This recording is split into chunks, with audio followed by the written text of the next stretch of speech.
ফেব্রুয়ারিতে ত্রয়োদশ জাতীয় সংসদ নির্বাচন। সারা দেশ প্রস্তুত হচ্ছে একটি অবাধ, সুষ্ঠু ও গ্রহণযোগ্য নির্বাচনের জন্য। কি ভাবছেন সাধারণ মানুষ থেকে শুরু করে আগামীর জনপ্রতিনিধিরা? সে কথা জানাতে ডিবিসি নিউজের ইলেকশন এক্সপ্রেস ছুটে যাচ্ছে সব সংসদীয় আসনে। এখন আছে সংসদীয় আসন ১১৩, পটুয়াখালী ৩-এ। স্বাগত সিএসআরএম ডিবিসি ইলেকশন এক্সপ্রেসে। আমরা রয়েছি পটুয়াখালী ৩ আসনে।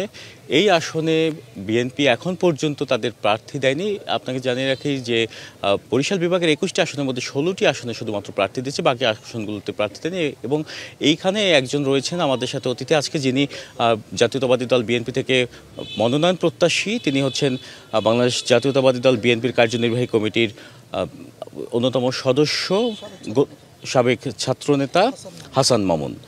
স্বাগত আপনাকে। যেহেতু মনোনয়ন প্রত্যাশী আপনি, আসলে মনোনয়নটা পাওয়ার জন্য আপনি নিজেকে ভোটারদের দ্বারে দ্বারে নিয়ে যাচ্ছেন, আমরা দেখেছি।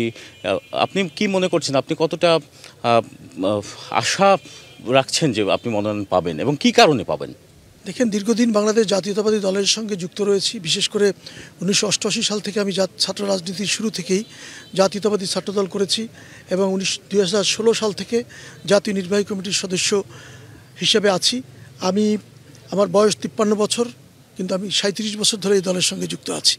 তার পাশাপাশি আমি পটুয়াখালী ৩-এর ২০০১ সালের পর থেকেই পটুয়াখালী ৩-এর প্রত্যেকটি মানুষের সঙ্গে রাজনৈতিক সম্পর্কের পাশাপাশি তাদের সাথে বিভিন্ন সেবা এবং মানবিক কাজের সঙ্গে যুক্ত আছি। বিশেষ করে তাদের যে কোনো প্রয়োজনে আমি তাদের কাছে যাওয়ার চেষ্টা করি এবং তারা আমাকে কাছে পেয়ে ধন্য।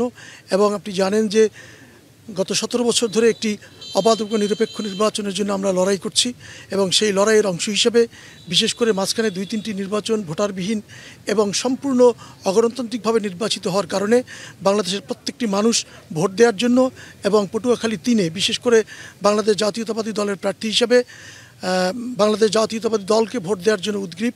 এবং সেই জাতীয়তাবাদী দলের মনোনীত সম্ভাব্য একজন প্রার্থী হিসাবে আমি যেহেতু মানুষের সঙ্গে যুক্ত আছি, আমার প্রতি মানুষের আগ্রহ আছে বিধায় আমি আমাকে যোগ্য প্রার্থী মনে করছি। আমরা যতদূর জানি যে সপ্তম জাতীয় সংসদ নির্বাচন থেকে ওই আসনটি বিএনপির হাতছাড়া হয়ে গেছে। সেক্ষেত্রে কতটা কষ্টসাধ্য হবে এই আসনটি পুনরুদ্ধার করা? সেই আক্ষেপ আমাদের মধ্যে আছে, সেই আফসোস আমাদের মধ্যে আছে। আমরা ১৯৭৯ সালের পর থেকে আমরা এই আসনটি জিততে পারিনি। যদিও আমাদের প্রিয় নেতা আলহাজ শাহজাহান খান, যিনি রাজপথে শহীদ হয়েছেন, তিনি ১৯৯৬ সালে মাত্র ১৩ দিনের জন্য সংসদ সদস্য হয়েছিলেন, কিন্তু আমরা তাকে এমপি হিসাবে মানুষের প্রত্যাশা পূরণ করার কোনো সময়ই পাইনি। সেই কারণে পটুয়াখালী ৩-এর মানুষ বাংলাদেশ জাতীয়তাবাদী দলকে পেতে এবং বাংলাদেশ জাতীয়তাবাদী দল পটুয়াখালী ৩ আসনে মানুষের সমর্থন পাওয়ার জন্য একটি সম্মানজনক অবস্থায় আছে। এবং আমার দৃঢ় বিশ্বাস, যদি বাংলাদেশ জাতীয়তাবাদী দলের প্রার্থী ওখানে মনোনীত হয়, বিশেষ করে আমি যদি ওখানে দলের মনোনয়ন পাই, আমি অবশ্যই বিজয় ছিনিয়ে আনতে পারবো। আপনার কথা ধরেই বলতে চাচ্ছি যে আপনি যদি মনোনয়ন না পান, দল থেকে যদি আপনাকে মনোনয়ন না দেওয়া হয়, সেক্ষেত্রে আপনি কি নির্বাচন করবেন? দেখুন, বাংলাদেশ জাতীয়তাবাদী দলের সর্বোচ্চ ফোরাম এবং দলের ভারপ্রাপ্ত চেয়ারম্যান জনাব তারেক রহমান রাজনৈতিক বিভিন্ন কারণে, বিশেষ করে জোটের বিষয়গুলো নিষ্পত্তি না হওয়ার কারণে ওখানকার মনোনয়ন স্থগিত রেখেছেন।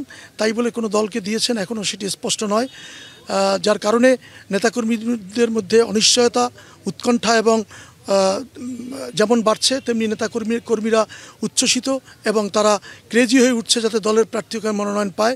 সেই কারণে আমি মনে করি ওখানকার নেতাকর্মীরা এবং সাধারণ জনগণ আমার নেতৃত্ব ঐক্যবদ্ধ এবং আমি যদি মনোনয়ন পাই, প্রতিদ্বন্দ্বী হিসেবে কাকে দেখছেন, কাদের দেখছেন, কোন রাজনৈতিক দলকে? অন্য রাজনৈতিক দল এবং জোট তার প্রার্থী যাদের মধ্যে দিয়েছেন, তার ভিতরে জামাত ইসলাম এবং ইসলামী আন্দোলনের প্রার্থী ঘোষিত হয়েছে, অন্য কোনো প্রার্থী নেই।